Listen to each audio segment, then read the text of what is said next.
When you open up your wall planks, you will find these easy to follow instructions. There are 10 steps unless you're doing a ceiling, and then there's an extra step for the ceiling. But I love how everything is detailed but simple to follow. It tells you exactly what tools you're going to need, the process that you're going to need to use, and any prep work that you'll need to do beforehand.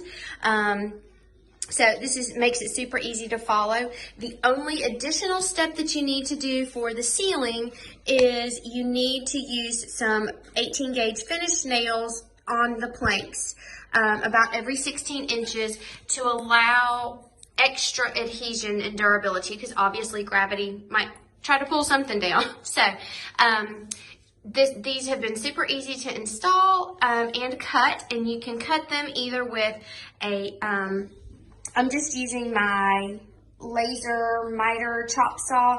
You can use that. You can use a hand saw. You can use a utility knife. I'm just using my miter saw. It makes easy, quick work and nice clean lines. To install these wall planks, I measured the wall plank first, and it's 47 inches long. So I found the center and just with a pencil very lightly marked where the center of the board is. My first board, I'm gonna put the center of the board with the center of the wall. So then I just, with the pencil, marked where the center of the wall is there. So for the very first board, I'm gonna take off the backing, and I'm gonna line up my little small pencil marks with the marks on my ceiling for the center. And then I will measure from the end of that to the end of the ceiling up there, so that I can cut the next piece for each, and I'll do that on each side. I'll measure each side so I'll know how much it is. And then the next one, what I'll do is start a full plank on the end and measure across that way. That way none of the seams will match up identically, making it not, you want it to look kind of natural and have a good flow. All right, so I'm gonna take, I've got my J roller handy so I can press it down to make sure it's got good adhesion on the ceiling surface. And then I'm just going to peel off this backing. Super easy, one strip. I'm just going to put all these so I can pick them up at the end. Then I'm going to line up right here and press with my hand first, and then I'm going to go back with the roller and roll it into the ceiling.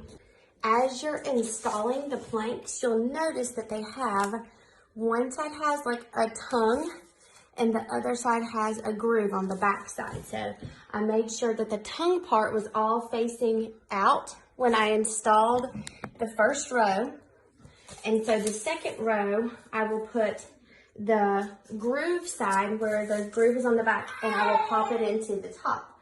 And then that way, the tongue part will always be facing out this way towards the wall, and they'll interlock into each other. Another tip is if you'll open up 2 or 3 boxes, especially if you're choosing a stained package variation where there's going to be lights and darks in your pattern, because some of the boards are going to be lighter, some of them are going to be slightly darker.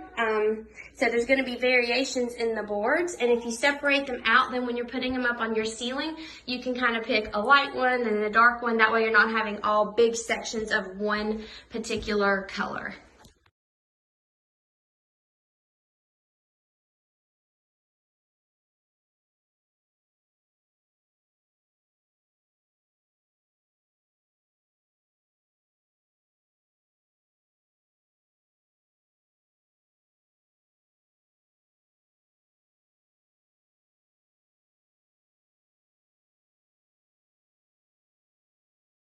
Now, to cut the next board, the junction box is actually going to be between 2 pieces of wood.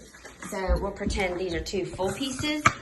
So when they butt up, the junction box is probably actually going to be kind of like this. So part of it's going to be on this board, and most of it will be on this board. So I just use this roll of tape kind of as a guide, and when I put it up there, I kind of used this and then drew around this with the pencil. It is better to take off a little less and go back and have to recut than it is to take too much, and then you'll have to start a whole new board. So I'm going to just use a jigsaw. Since this isn't one board, I'm just going to use my jigsaw and cut this little piece out right here.